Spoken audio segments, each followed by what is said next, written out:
మీ business ఏదైనా మీ ఊర్లో promotion చేయాలంటే అది సుమన్ టీవీతోనే సాధ్యం. ఇప్పుడే సంప్రదించండి.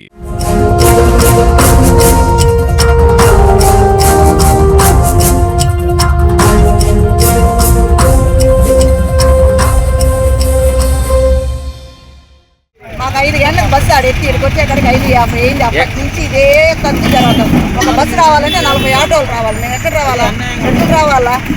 బస్సులో 100 మంది ప్యాసింజర్లు పెట్టుకొని చిన్న పెట్టులో వాళ్ళంతా ఎక్కడ రావాలని ప్రతిరోజు బేస్తవారం ఇదే టైము.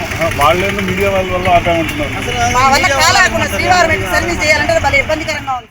కృష్ణా జిల్లా విజయవాడ వచ్చి 2 గంటలైంది. ఇక్కడ ఇందాక దాకా ఇక్కడ ఆటోలు ఉన్నాయి. ఇక్కడ ఆపేసి ఇక్కడి నుంచి అక్కడ ఆటోలో ఎక్కించుకొని అటు వెళ్తున్నారు. ఇది ఒక దందా అయిపోయింది. మేము వచ్చి 2 గంటల నుంచి సామాన్య భక్తులు ఇక్కడ నీళ్ళు లేవు, లేదా వాష్రూమ్స్ లేవు, ఇక్కడ ఏం లేవు.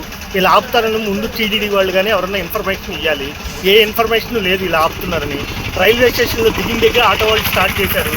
మంచిగా 200, 250 ఇక్కడ లేదు. మీరు శ్రీవారి మెట్ దగ్గరికి వెళ్తే మీరు టోకెన్ వేస్తారు, ఇక్కడ ఫుల్ అయిపోయింది, మీరు ఎంతమంది ఉన్నారు ఏంటని ఒకటే దందా. అది తప్ప ఏం లేదు. ఇక్కడ అదైతే మేము అందరికీ ఇచ్చుకోవాలి సార్ అని చెప్పి అంటున్నారు. వచ్చి 2 గంటలైంది. మేము చాలా ఇబ్బంది పడుతున్నాము. 2 గంటల నుంచి ఇదే పరిస్థితి. ఇక్కడ 10 నుంచి వదలట్లేదు. ఫుల్ రష్ ఉంటే చెప్పాలి. టీటీడీ ఇన్ఫర్మేషన్ ఇవ్వాలి సామాన్య భక్తులకి. లైవ్ ఉంది, మనకి ఛానల్ ఉంది, ఆ ఛానల్లో అన్న ఇన్ఫర్మేషన్ ఇవ్వాలి. శ్రీవారి మెట్ దగ్గర ఇలా ట్రాఫిక్ జామ్ అయింది. ఇక్కడ అట్లీస్ట్ ఒక పోస్టు 2 పోస్టులు ఇలా ఏదన్నా మీడియాలో వస్తాయి కానీ తెలియదు కదా. సామాన్య భక్తులు జాగ్రత్త పడతారు కదా. 2 గంటల నుంచి మేము ఇబ్బంది పడుతున్నాం కదా. ఇక్కడ 2 అవర్స్ అయింది మేము వచ్చి, బస్సు ఆగిపోయింది. ఏదో ఒకటి దీని మీద అయితే ఏదో ఒకటి అయితే టీటీడీ యాక్షన్ తీసుకోవాలని కోరుకుంటున్నాం.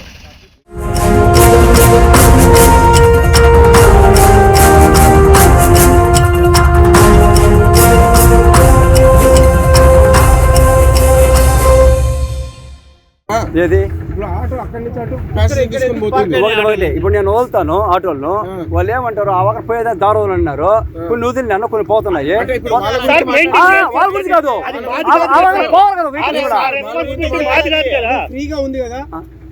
ఇక్కడ ఉంది స్వామి. అక్కడ జిగ్జాగ్ అయిపోయింది లైన్. పంపించండి. ఇప్పుడు 3 మాట పంపించి వీడియో పెడతారు, చూపిస్తాను మీకు. ఆ వీడియో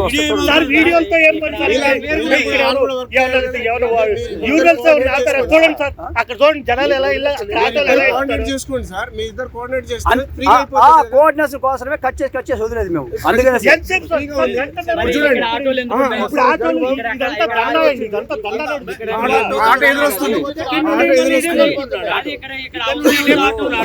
ఆటోలో మాకు సంబంధం ఉండదండి.